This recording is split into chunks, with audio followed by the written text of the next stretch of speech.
Naririnig niyang naglilinis siya ng bahay nang marinig ang asawa ng amo niyang nagpaplano ng pagpatay. Ang ginawa niya pagkatapos ay ikinagulat ng lahat.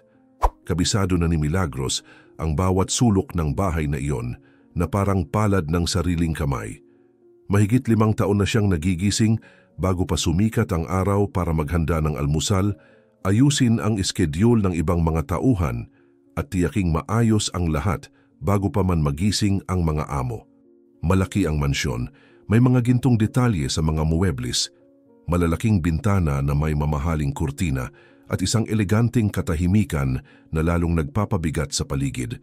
Pero hindi nagrereklamo si Milagros. Ginagawa niya ang trabaho ng may dedikasyon kahit pa madalas siyang tingnan ng malamig at pagsalitaan ng masasakit ng babaeng dapat sana'y kanyang direktang amo. Wala talagang pasensya si Amira para kay Milagros. Mula pa noong unang araw na makita niya ito, tila may kung anong ayaw na siya sa bawat kilos ni Milagros. Pinupunan niya kung paano tiklupin ang mga napkin, nagrereklamo sa tunog ng walis sa marmol na sahig at minsan pa nga'y pinagalitan si Milagros dahil lang sa mabilis itong maglakad sa mga pasilyo.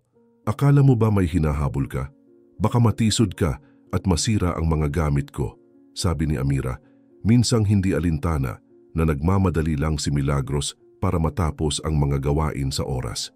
Kahit ganon yumuyuko lang si Milagros, humihingi ng paumanhin at ipinagpapatuloy ang trabaho. Alam niyang kailangan niya ang trabahong iyon at alam din niyang si Amira ay isa sa mga taong gumagaan ng pakiramdam sa pamamagitan ng pag-apak sa iba. Magkaiba naman si Handino, ang asawa ni Amira. Laging magalang kay Milagros, pinupuri ang trabaho nito at laging nagpapasalamat sa mga inihahandang pagkain kahit pa isang tasa lang ng kape at gatas sa hating gabi. Isa siyang mabait na lalaki, may pagod sa mga mata pero may lambing. Para sa kanya mahalaga pa rin ang kasal. Madalas siyang dumating sa bahay na may dalang bulaklak para sa asawa o kaya'y may pasurpresang romantikong hapunan. Tinitingnan niya si Amira na may paghanga at sinasabi pa ngang ito ang babae ng buhay niya. Pero si Amira, laging malamig at malayo, ngumingiti lang ng pilit, umiikot ang mga mata kapag tumalikod si Jandino at malinaw kahit hindi magsalita na ang lambing ng asawa niya ay nakakapagpaiyak sa loob niya. Araw-araw na nasasaksihan ni Milagros ang lahat ng iyon. Hindi siya nagsasalita pero pinagmamasdan niya ang lahat. Alam niyang hindi kasing perpekto ang kasal ng mag-asawa gaya ng hitsura nito sa mga naka-frame na litrato sa salas. Para kay Milagros, ang bahay na iyon ay parang isang eksibisyon at siya ang tahimik na saksi sa lahat ng nasa likod ng entablado. Bago tayo magpatuloy, may hihilingin kami sa iyo.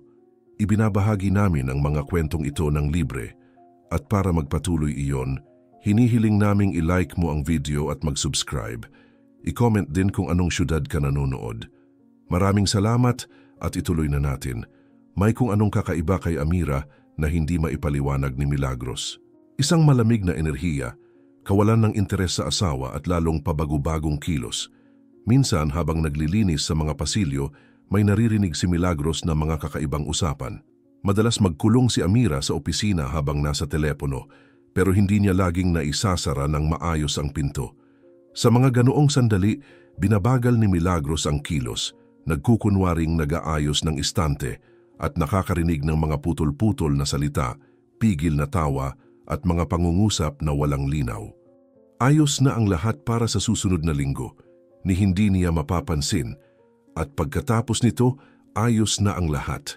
Nababalisa si Milagros pero palihim siyang umaalis, takot na baka mapagbintangang nakikialam. Nang araw na iyon, mataas na ang araw nang matapos ni Milagros ang pagpupuna sa sahig ng pasukan at lumipat siya sa salas. Nagpatugtog siya ng instrumental na musika, gaya ng nakagawian niya para hindi masyadong mabigat ang katahimikan at nagsimulang magpunas ng alikabok sa mga frame ng litrato. Narinig niya ulit si Amira na nasa telepono sa opisina. Nakabukas ng bahagya ang pinto. Nakilala ni Milagros ang masiglang tono ng boses at sinubukang mag-focus sa paglilinis. Pero may salitang paulit-ulit na narinig niya at agad siyang napatigil. Madalas banggitin ni Amira ang pangalang Elmer. Tumatawa ito sa pagitan ng mga pangungusap, May kakaibang gaan na hindi pa niya nakitang ipinakita ni Amira sa asawa nito. Hindi siya maghihinala, sabi ni Amira, sa gitna ng isang tawang mababa pero may halong panlilibak. Napahinto si Milagros ng ilang segundo. May bumigat sa kanyang lalamunan pero pinilit niyang ipagpatuloy ang paglilinis. Nagkunwaring walang narinig, hindi iyon saklaw ng trabaho niya. O baka saklaw nga, pero hindi pa niya tiyak kung bakit.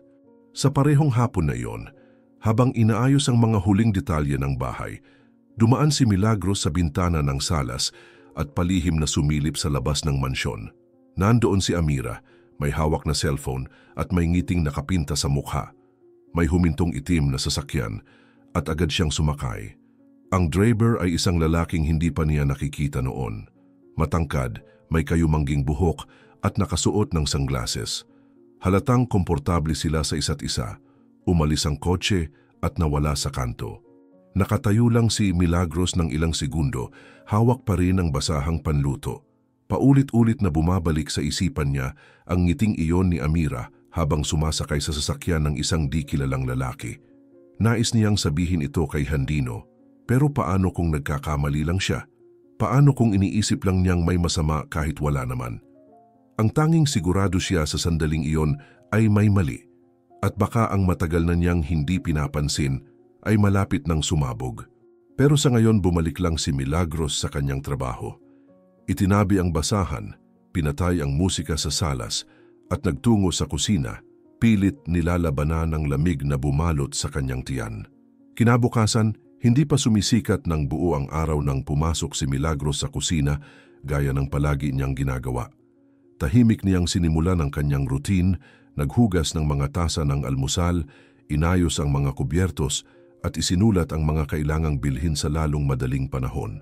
Sa kabila ng lahat ng nakita at narinig niya noong nakaraang araw, pilit niyang pinupuno ang isip ng gawain. Paulit-ulit niyang sinasabi sa sarili na baka sobra lang ang kanyang reaksyon, na baka nagmamadali lang siyang humusga. Pero hindi maalis ang kaba at ang bigat sa dibdib ay lalo lang lumalala. Sa gitna ng mga ginagawa, nakarinig siya ng tawanan mula sa pasilyo. Nasa telepono na naman si Amira. Nakilala agad ni Milagros ang tono ng boses nito at napatigil sa ginagawa, hawak pa rin ang basahang basa ng tubig. Bahagyang nakabukas ang pinto ng opisina. Dahan-dahang lumapit si Milagros, maingat ang bawat hakbang sa malamig na sahig. Alam niyang mali iyon pero may bahagi sa kanya na nagsusumigaw na kailangan niyang makinig. Mahina ang boses ni Amira, may halong tawa sa pagitan ng mga salita, pero malinaw pa rin para marinig ni Milagros ang mga bahagi ng usapan na nagpatayo ng kanyang balahibo. Ngayong gabi magiging perpekto, sabi ng kumpiyansang boses ng amo. Hindi niya malalaman, kailangan lang ilagay sa pagkain niya gaya ng napag-usapan. Tumigil ito sandali, tapos ay muling tumawa ng pigil. Kasunod ang isang tuwirang pahayag. Malapit na akong maging malaya at milyonarya. Napapigil si Milagros. Ramdam niya ang tibok ng puso hanggang sa sentido, nanginginig ang tuhod. Gumugulong ang sikmura. Ilang segundo siyang hindi nakagalaw hanggang sa maisip niyang kailangan niyang umalis bago siya mapansin. Dahan-dahan siyang tumalikod at bumalik sa kusina. Hawak pa rin ang basahan pero ngayon ay nanginginig na ang mga daliri at namumutla ang mukha. Dumaan ang mga sumunod na oras na parang may pasan siyang mabigat na hindi niya maipaliwanag. Bawat tunog, bawat yapak, bawat tingin ay parang mas mabigat kaysa dati. Nang sa wakas ay umalis na si Amira para sa isa na namang misteryosong lakad, huminga ng malalim si Milagros at nagdesisyong gawin ang isang bagay na hindi pa niya kailanman ginawa sa lahat ng taon ng pagtatrabaho sa bahay na iyon. Maingat niyang binuksan ang mga kabinet, siniyasat ang mga istanteng kabisado na niya hanggang sa matagpuan ang hinahanap. Sa pinakalikod ng lalagyan ng mga pampalasa, sa likod ng 2 bote ng cinnamon, nandoon ang isang maliit na maitim na bote na may kupas at halos maburang label. Dahan-dahan niya itong kinuha. Malapot ang laman, maitim, at may matapang na amoy na hindi ka nais-nais. Hindi niya alam kung ano yun, pero sinasabi ng kutob niya na iyon mismo ang kinatatakutan niya. Ibinalik niya ang bote sa eksaktong kinalalagyan at isinara ang kabinet ng maingat, pilit pinapakalma ang paghinga. Buong araw ay nakikipaglaban si Milagros sa sarili niyang mga iniisip. Gusto na niyang tumakbo kay Handino at sabihin ang lahat ng narinig at nakita niya, pero kinain siya ng pag-aalinlangan. Paano kung hindi siya maniwala? Bulong niya sa sarili. Paano kung isipin niyang nag-iimbento lang ako dahil sa inggit o masamang intensyon? Takot din siyang baka mali ang pagkaintindi niya at makapagdulot pa ng mas malalang trahedya. Alam niyang galit sa kanya si Amira at takot siyang baka ang anumang akusasyon ay masabing paghihiganti lang, pero hindi mawala sa dibdib niya ang pakiramdam na may malubhang mangyayari. Pagsapit ng hapon, narinig ni Milagros ang pagbukas ng gate ng garahe. Si Jandino iyon. Maaga siyang umuwi galing trabaho at tila masaya. May dalang bulaklak, may ngiti sa labi at pumasok sa bahay habang sinasabi na may sorpresa siya para sa asawa. Nakasilip si Milagros mula sa likod ng mga gamit sa kusina at nakita niya si Jandino na maingat na inaayos ang hapagkainan na parang may pinaghahandaang espesyal. May kristal na mga baso, kandila at tiniklop pa niya mismo ang mga napkin sa paraang ginagaya ang ginagawa ni Milagros. Gusto niyang pasayahin si Amira, bigyan ito ng sorpresa, buhayin muli ang isang bagay na hindi niya alam ay matagal nang wala. Pinagmasdan siya ni Milagros na may hindi maipaliwanag na sakit sa dibdib. Alam niyang ang hapunang iyon ay posibleng mauwi sa kapahamakan at nanatili pa rin siyang tahimik. Pakiramdam niya ay kasabwat siya kahit ayaw niya. Makalipas ang ilang sandali, dumating na si Amira. Nakasuot ito ng eleganting damit, naka-high heels at perpekto ang makeup. May kakaibang kinang ang mga mata nito, isang tinging hindi pa nakita noon ni Milagros, pero ngayon ay may halong ibang motibo. Hinalikan nito si Jandino sa pisngi bilang pagbati at dumiretso sa kusina. Nagkukunwaring nagpuputol ng gulay si Milagros nang marinig niyang inalis ni Amira ang takip ng isa sa mga putahe at may inilabas mula sa kanyang bag. Binuksan nito ang isang takip, ibinuhos ang laman ng bote at may ibinulong na nagpatayo sa balahibo ni Milagros. Madali lang ito. Dahan-dahang lumingon si Milagros at nakita ang amo na nakangiting mag-isa. Parang may nilalarong-laro na siya, ang siguradong panalo. Umatras si Milagros at napasandal sa lababo. Puno na ng luha ang kanyang mga mata, pero hindi iyon lungkot, iyon ay desperasyon. Hindi na siya makakapagbulag-bulagan. Kailangan na niyang pumili kung mananatili siyang tahimik at hayaan ang isang trahedya o lalabanan ng takot at susubukang pigilan ito. Alam niyang kung magsasalita siya, maaring mawalan siya ng trabaho, mapahiya o mapalayas. Pero kung mananahimik siya, baka hindi na buhay si Jandino kinabukasan.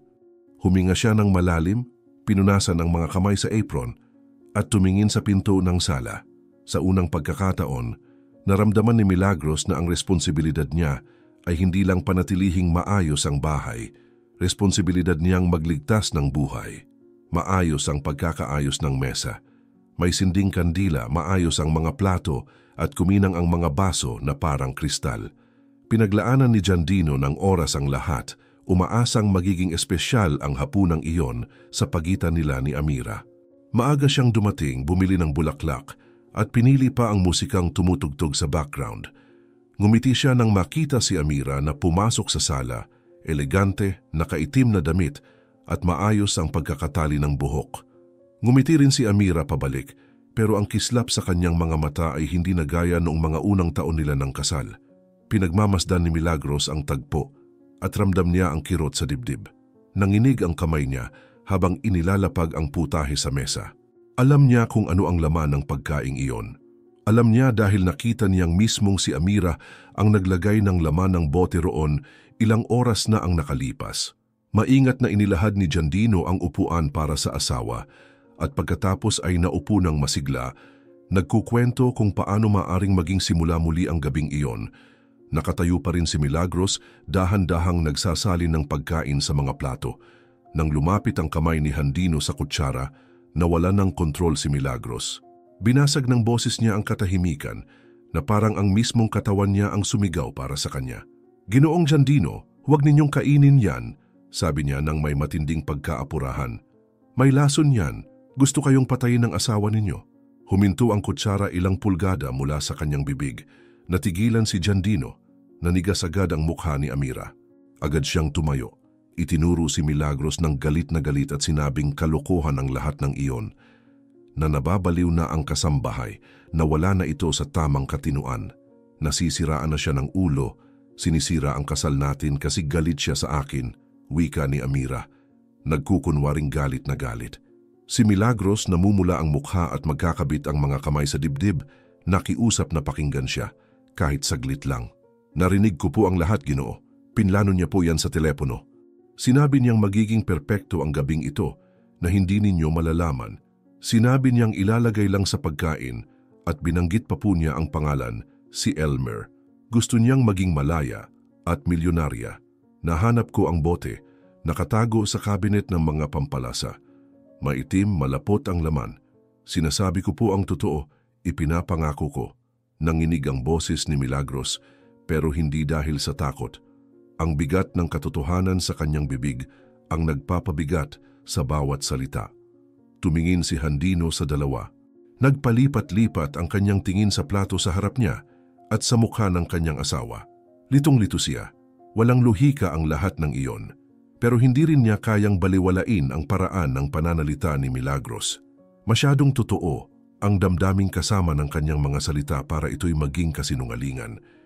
Itinaas niya ang tingin kay Amira at kalmadong sinabi, "Kung wala namang problema, kainin mo, isang kutsara lang." At tapos na ang usapan. Natawa si Amira sa nerbiyos. Tinawag siyang baliw, tinanong kung paano niya ito kayang pagdudahan. At sinabing kahihiyan ang lahat ng ito, na inaakusahan siya ng isang simpleng katulong at wala namang kahit anong ebidensya. Pero nanatiling matatag ang titig ni Jandino at muling inulit ang sinabi, "Kumain ka." Nag-alinlangan siya, nagkunwaring nasaktan at pagkatapos parang isang eksenang napagplanuhan na kinuha niya ang kutsara, inilagay niya ang kaunting pagkain sa bibig at huminto. Katahimikan. Pigil ang hininga ni Milagros. Sumandal si Jandino sa upuan, ipinikit ang mga mata at bumuntong hininga. Sinabing kalokohan ang lahat ng iyon na hindi niya papayagan ang ganitong klaseng asal at na si Milagros ay tanggal na sa trabaho mula sa sandaling iyon. Tumayo siya, tumalikod at naglakad papalayo sa pasilyo. Nakita ni Milagros ng palihim na lumingon si Amira, lumapit sa lababo at yumuko. Iniluwa nito ang pagkain nang hindi nakikita ni Jandino. Pero nakita iyon ni Milagros. Agad siyang tumakbo papunta sa amo at itinuro. Iniluwa niya, Ginoo, iniluwa niya sa lababo. May laso ng pagkain, alam niya yon. Bumalik si Jandino, hindi makaintindi at tumingin ng diretsyo sa asawa. Pinupunasan nito ang bibig gamit ang isang napkin, nagpapanggap. Lumapit siya sa lababo at nakita ang mga bakas ng pagkain na dumadaloy sa pinggan. Umakyat ang dugo niya. "Bakit mo iniluwa?" tanong niya. Nagkunwaring wala lang si Amira, sinabing nasusuka lang siya na baka masama lang ang pakiramdam niya. Pero hindi nakapanipaniwala ang ekspresyon niya. Sa sandaling iyon, nag-vibrate ang cellphone niyang iniwan sa ibabaw ng mesa. Kinuha iyon ni Jandino, naka-unlock at binasa ang mensaheng kararating lang. "At ano, patay na ba ang matanda?" Nakasulat sa text, galing kay Elmer. Tumingin si Jandino kay Milagros na tumangulang bilang sagot. Iyon ang pangalang nabanggit niya.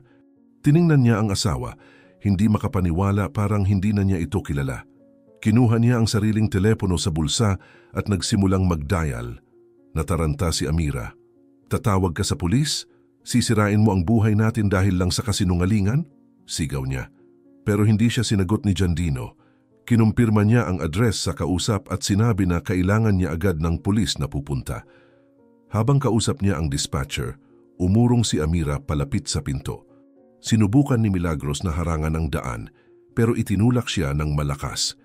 Lumabas si Amira na parang bagyo, itinulak si Milagros ng napakalakas kaya't muntik na siyang mabuwal sa mesang nasa pasilyo. Wala nang oras para gumanti, naisigaw lang ni Milagros ang pangalan ng amo. Pero nakalabas na si Amira, tumatakbo ng nakayapak, bitbit ang eleganteng damit na ngayon ay lumalatag sa sahig. Si Jandino hawak pa rin ang cellphone sa tainga, patuloy na nag-uulat sa pulisya. Ang lahat ng nangyayari sa mismong sandaling iyon.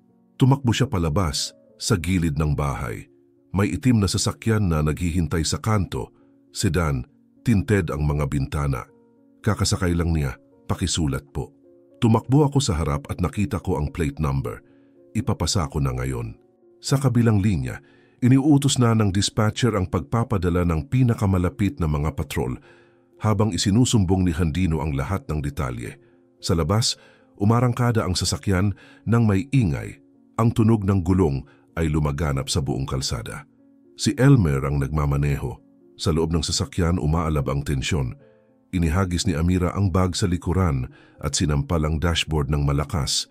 Inuutusang bilisan pa ang takbo. Gago ka, Elmer, isa kang inutil. Plano lang naman ang kailangang sundin pero hindi. Pinakawalan mo ang lahat. Dapat ako na lang ang gumawa nito mag-isa. Si Elmer, nanginginig ang mga kamay sa manibela, pilit inaayos ang takbo ng sasakyan at ang sarili niyang paghinga. Ginawa ko ang sinabi mo. Nakiisa ako sa lahat ng ito para sa iyo. Dahil mahal kita. Akala ko may kinabukasan tayong dalawa. Pero ngayon, hinahabol na tayo ng pulis. Hindi ito ang napagkasunduan. Tumingin sa kanya si Amira nang may paghamak at walang pasubaling sumagot. Kasunduan? Anong kasunduan? Isa ka lang laro ang gamit? Isang pirasong kasangkapan? Inakala mo talagang mahal kita na magiging masaya tayong magkasama pagkatapos ng lahat ng to? Tumama ng matindi ang mga salita. Hinigpitan ni Elmer ang hawak sa manibela, namumula na ang mga mata. Sinubukan niyang magpokus sa kalsada, pero hindi na niya malinaw na nakikita ang daan. Unti-unting gumuho sa bawat pangungusap ang akala niyang istorya ng pag-ibig. Hindi tumigil si Amira. Sinabi niyang isa lang siyang talunan, na wala siyang pera, wala siyang dating, at kung matalino siya, sana'y iniwan na niya ito sa simula pa lang. Ngayon dinala mo ako sa ganitong sitwasyon. At kung gusto mong makatulong sa kahit anong paraan, aba, iligaw mo ang mga pulis. Kung magawa mo yan, bibigyan kita ng pera bago ako mawala, pangako niya. Habang nakatingin sa kanya na parang napakalaking kabutihan ang alok na iyon. Pero hindi pera ang gusto ni Elmer, hindi kailanman. Gusto niya si Amira. Gusto niyang maging kapiling ito. Gusto niyang bumuo ng buhay kasama siya.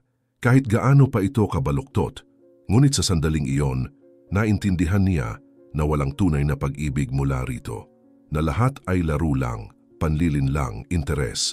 Tumingin siya sa rearview mirror at nakita ang paparating na patrol car sa di kalayuan.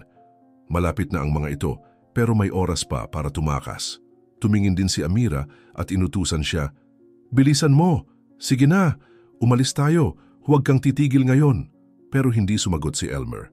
Dahan-dahang bumaba ang kanyang mga balikat. Tinanggal ang paa sa silinyador. Bumagal ang takbo ng sasakyan hanggang sa maingat niya itong ipinarada sa gilid ng kalsada. Bago pa man maunawaan ni Amira ang nangyayari, pinatay niya ang makina, binuksan ang pinto sa gilid ng driver at lumabas na nakataas ang dalawang kamay. Basa ang mga mata niya. "Nagkamali ako, pero hindi ako katulad mo," bulong niya habang bumababa ang mga pulis mula sa sasakyan at lumapit sa kanya na may nakatutok na baril. Nagsisigaw si Amira mula sa loob ng kotse. "Duwag ka! Ganito mo tatapusin ang lahat. Ipapaubaya mo tayo, isa kang inutil, mahina ka, basura ka." Sinubukan niyang lumabas ng sasakyan pero agad siyang napalibutan ng mga pulis at pinigilan bago pa siya makatakbo. Samantala, si Elmer ay inaresto ng walang pagtutol. Nakayuko ang ulo, tahimik. Patuloy pa rin si Amira sa pagsisigaw. Minumura si Elmer, minumura ang mga pulis. Sinasabing kasinungalingan ang lahat, na nalinlang siya, na napagkamalan lang siya sa iba. Pero walang naniwala. Nasa ulat na ang pangalan niya. Ang description ng sasakyan, ang plaka, lahat ay naipasa na ni Jandino na sa oras na iyon ay paparating sakay ng kanyang sasakyan kasama si Milagros. Maingat na ipinasok si Elmer sa patrol car, tahimik. Si Amira, hindi. Nagwawala siya, nagbabanta ng demanda, nagsisigaw sa mga pulis, pilit kinukumbinsi ang isa sa kanila na biktima siya ng sabwatan. Sinabihan siya ng isang pulis na manahimik, pero lalo lang siyang nag-eskandalo. Nagsilabasan ng mga tao sa bintana, pinagmamasdan ang eksenang kinasasangkutan ng umiiyak na babae at ng mga pulis. Tiningnan niya si Elmer nang may matinding galit at dumura sa lupa, sabay sabing siya'y traidor at pagsisisihan nito ang lahat ng ginawa. Pero hindi na lumingon si Elmer. Umupo lang siya sa loob ng patrol car, huminga ng malalim at ipinikit ang mga mata. Ramdam niya ang bigat sa dibdib, hindi dahil sa nangyayari kundi sa wakas ay nakita na niya nang malinaw kung sino talaga ang babaeng pinaniwalaan niya. Huli na para umatras, pero may panahon pa para akuin ang kasalanan at harapin ang mga kahihinatnan. Tapos na ang habulan, nabigo ang plano ni Amira. At sa unang pagkakataon mula nang magsimula ang gabing yon, unti-unti nang nawawala sa kanyang kontrol ang lahat. Ilang minuto matapos ang pag-aresto, isang itim na sasakyan ang dahan-dahang huminto sa tabi ng patrol car. Si Jandino iyon kasama si Milagros. Bumaba siya ng tahimik, seryoso ang mukha, bakas pa rin ang pagkabigla ng buong gabi. Sumunod si Milagros, tahimik ding pinagmamasdan ng paligid. Nakapwesto si Amira, nakaposas, nakikipagtalo pa rin sa mga pulis at pilit pinapaniwala ang kahit sinong makikinig na isa lang itong malaking kalituhan. Hindi nyo naiintindihan, isa itong bitag. Yang babae na yan, yang katulong. Gusto lang sirain ang buhay ko, matagal na niya akong kinamumuhian. Sigaw niya habang nagpupumiglas. Huminto si Jandino ilang metro mula sa kanya at pinagmasdan lang siya. Hindi siya sumagot, hindi siya nagtanong. Wala ni isang bakas ng pagdududa sa kanyang mukha. Nang mapansin ni Amira ang presensya niya, lalo siyang nag-ingay, nagsisigaw na minamanipula siya, na nagkakamali ang lahat, na asawa pa rin siya nito at dapat siyang ipagtanggol. Pero hindi gumalaw si Jandino, hindi kumurap, at nakatitig lang sa kanya na para bang isa na siyang hindi kakilala. Si Milagros naman hindi na napigilan ang matagal na niyang kinikimkim. Lumapit siya, tumingin ng diretso kay Amira at malakas na nagsalita. Hinamak mo ako araw-araw, sinadya mong iparamdam na wala akong halaga. Ilang taon mo akong tinrato na parang basura, inakusahan ng walang dahilan, tinitigan na parang hindi ako tao. Pero kahit sa pinakamasasamang naiisip ko, hindi ko inakalang kaya mong planuhin ang pagpatay sa sarili mong asawa. Napangisi si Amira ng may paghamak, pilit iniwas ang tingin, pero nagpatuloy si Milagros. Nasa iyo na ang lahat ng pinapangarap ng karamihan, pero hindi pa rin naging sapat. Gusto mo palagi ng mas higit, iniisip mong dapat luhod sa iyo ang mundo. Pero ngayon, makikita mong hindi lahat nabibili, hindi lahat kayang kontrolin. At ngayong gabi, aalis kang alam mong isang simpleng babae, iyong babae na inapi mo, ang pumigil sa iyo sa pagpatay ng isang mabuting lalaki. Nanatiling tahimik si Jandino, pero malinaw ang emosyon sa mga mata niya. Nang sinubukan ni Amira na lumapit, agad siyang pinigilan ng mga pulis. Nagsisigaw siya, sinabing siya pa rin ang may-ari ng bahay, na pagbabayaran nila ang lahat, na idedemanda niya ang lahat ng sangkot. Pero walang sumagot.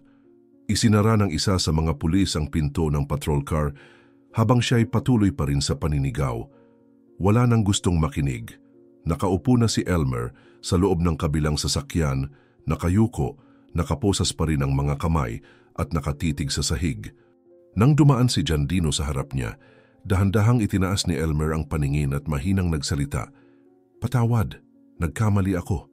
Akala ko ginagawa ko ito dahil sa pag-ibig, pero ngayon alam kong ginamit lang ako.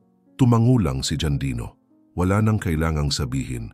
Nandoon pa rin ang sakit pero wala nang puwang para sa galit. Ang natira ay ang katahimikan doo sa halos nangyaring trahedya. Umalis ang dalawang sasakyan, magkasunod, tahimik. Bumalik sina Milagros at Jandino sa kotse. Sa biyahe pa uwi, mas nagsalita ang katahimikan kaysa anumang usapan. Pareho nilang sinusubukang intindihin ang lahat ng nangyari. Isang gabing nagsimula sa bulaklak, musika at hapunan, nagtapos sa mga pulis, mga pagtatapat at isang tangkang pagpatay. Nang malapit na sila sa mansyon, ilang kanto na lang ang layo, bumasag ng katahimikan si Jandino. Sandaling tumingin kay Milagros at tinanong ng tapat, "Papayag ka bang manatili dito? Hindi bilang kasambahay, bilang tagapamahala. Kailangan ko ng taong mapagkakatiwalaan ko at matapos ang ginawa mo ngayong gabi, sigurado akong ikaw iyon." Hindi agad nakasagot si Milagros. Pagod siya, emosyonal na basag, pero napaluha ang mga mata niya sa narinig. "Kung sa palagay ninyo po ay kaya ko, oo, tinatanggap ko. At salamat po sa tiwala," sagot niya ng may mahinang ngiti. Nanginginig ang boses. Higit pa ito sa bagong posisyon. Isa itong respeto, pagkilala, isang bagay na hindi niya kailanman natanggap mula sa bahay na yon. Hanggang ngayon. Pagdating nila sa mansyon, Huminto sila saglit sa harap ng pinto. Ang parehong pasukan kung saan ilang oras lang ang nakalipas ay tumakbo palabas si Amira. Tahimik ang paligid. Ang mga muebles, ang ilaw sa sala na bukas pa rin, ang mga pinggan sa mesa ng hapunan, parang huminto ang oras. Pumasok muna si Milagros, huminga ng malalim at sinimulang pulutin ang mga bakas ng gabing iyon.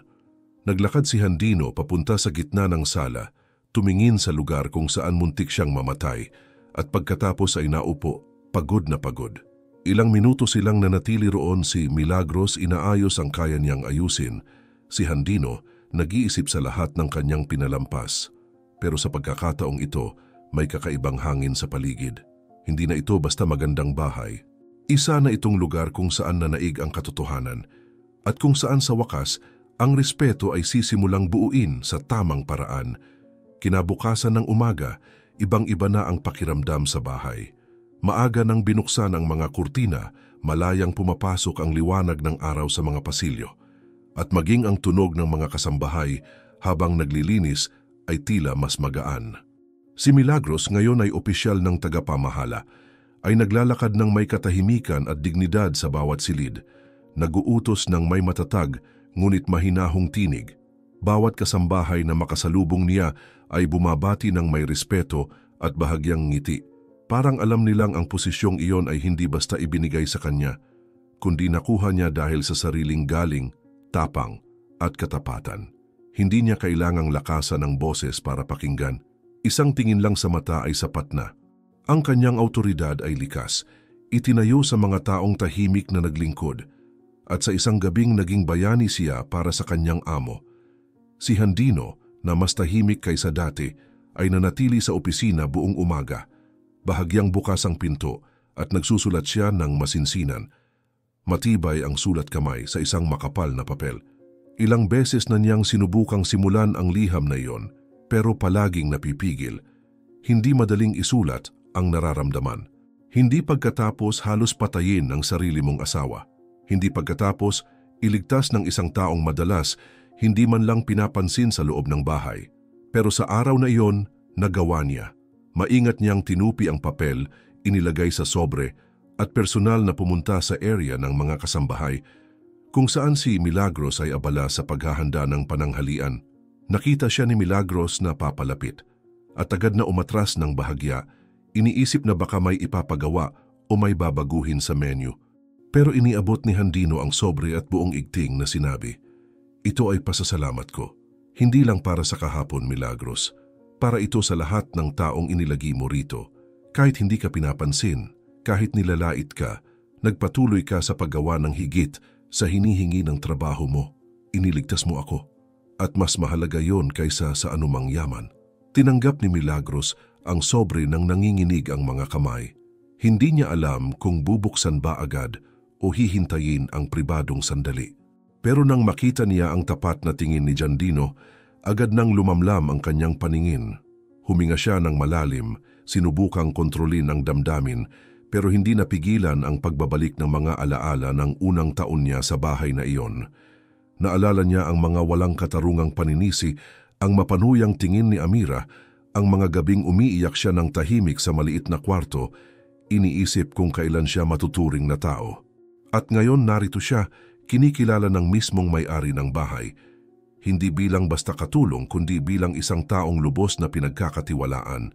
Niyaakap niya ang sobre sa dibdib at mahina niyang sinabi, "Ginawa ko lang po ang sa tingin ko ay tama. Pero marinig ko yan mula sa inyo pagkatapos ng lahat. Napakalaki po ng ibig sabihin yan para sa akin." Nagpatuloy ang araw sa ilalim ng mas magaan na himpapawid, kahit pa may natitirang pagod mula sa emosyonal na paglalakbay. Tahimik ang buong bahay, pero hindi na iyon ang tensyonadong katahimikan gaya ng dati. Isa na iyong maaliwalas na katahimikan, parang pati ang mismong tahanan ay muling nagsisimula, umaayon sa bagong kabanata. Bandang hapon, tumunog ang telepono ni Handino. Kalmado niyang sinagot at sa kabilang linya ay ang kanyang abogado. Maikli ang usapan. Sina Amira at Elmer ay formal ng kinasuhan. Sapat ang lahat ng ebidensyang naipon at parehong sasailalim sa proseso ng batas dahil sa tangkang pagpatay at kaugnayan sa kriminal na sabwatan. Nagpasalamat si Giandino, ibinaba ang telepono at ilang sandali siyang nanatiling nakatitig sa patay na screen. Walang bakas ng ginhawa sa kanyang mukha ni galit. Ang naroon lang ay pagtanggap. Nasa lugar na ang lahat ng piraso, lumitaw na ang katotohanan at sa wakas na ipapatupad na ang hustisya. Tumayo siya, tumawid ng sala at pumunta sa beranda. Doon abala si Milagros sa pag-aalaga ng mga halaman, inaayos ang mga paso at pinupunasan ang mga tuyong dahon. Papalubog na ang araw at malamig na ang simoy ng hangin. Sumandal si Giandino sa gilid ng pinto at natural na nagsalita.